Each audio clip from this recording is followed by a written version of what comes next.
Yo, what's up guys, that's Mckoy here, the first beat effect. Welcome back to my channel, and today we are going to talk about inward bass.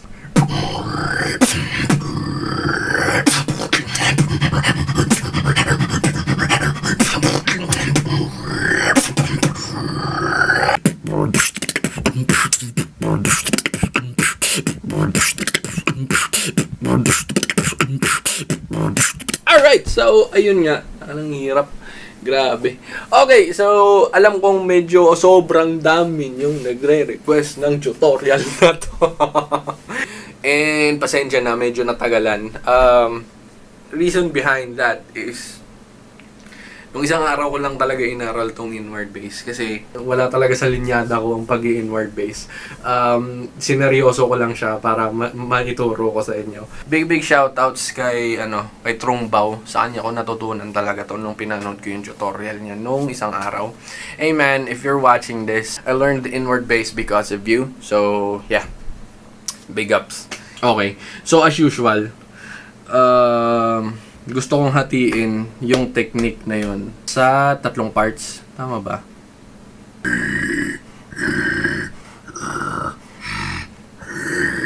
Okay. 3 parts. Tama. Okay. I want you guys to be patient with this one kasi hindi siya madali. Well, some beatboxers, madali to para sa kanila. Pero ako kasi medyo nahirapan akong mag-adjust dito. Kasi nasanay ako mag-inward bass na nandito yung vibration.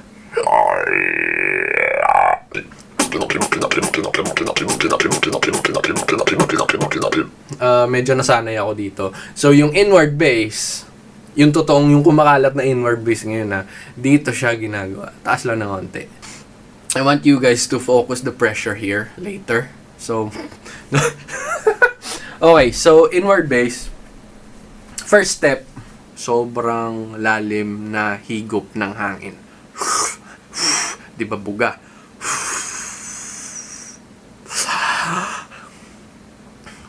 Mula sa bibig, as in buong bibig nyo yung hihigop na hangin, hindi yung pasok na hindi ganon, as in yung buong bibig talaga na nakabuka.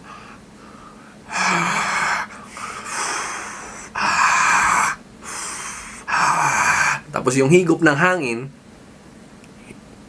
hindi nagsisirculate, hindi dumidiretso dito. Diretso siya sa lalamunan nyo. Dito diretso. Inhale and exhale through your throat. Ang magiging tunog niya ay parang ganito. So focus your the breathing here. So it should sound like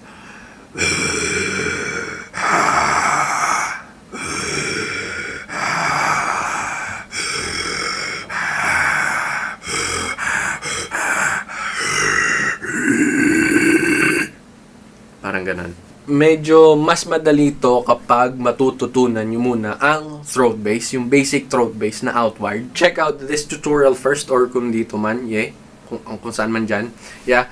Tinuro ko doon yung basic throat bass. So, importante yon kasi magbabase doon yung vibration na mararamdaman nyo dito. Magbabase yung vibration ng inward bass sa concept na yon. So, kapag alam nyo na yung throat bass, then that's good. We can proceed, yeah? So,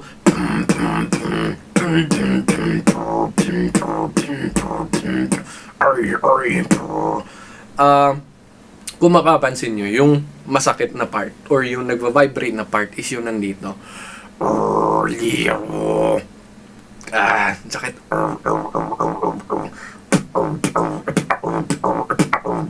Nandito yung vibration, di ba? Ang gagawin nyo lang dyan ay hihigupin yan. So, instead na gagawin nyo siyang pahigop.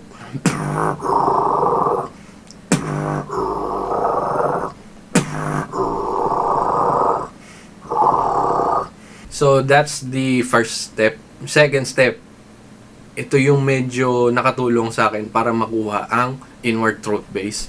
Ang pagpapalit-palit ng outward at inward na throat bass. So, outward is yung basic.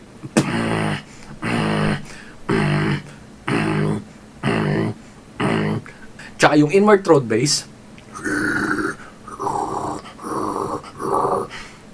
ang magiging tunog niya ay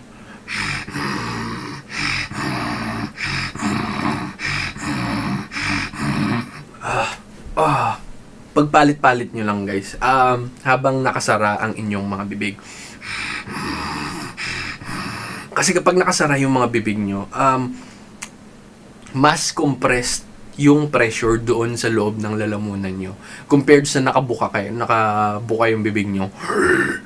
Kalat na agad yung pressure eh. So, kapag first time yung gagawin to, isaran nyo muna yung mga bibig nyo and do the concept same as outward throat bass, pero yung difference is inward nyo siyang gagawin. So,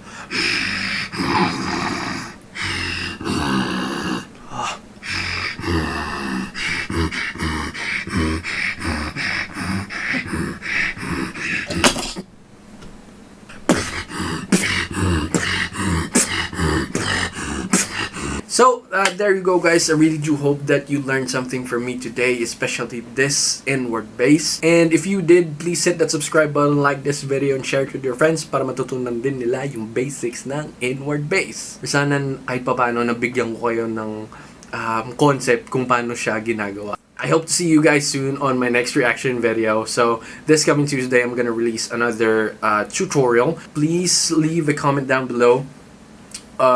Request, let me know. Yep, I'm going to see you again. Peace, bro.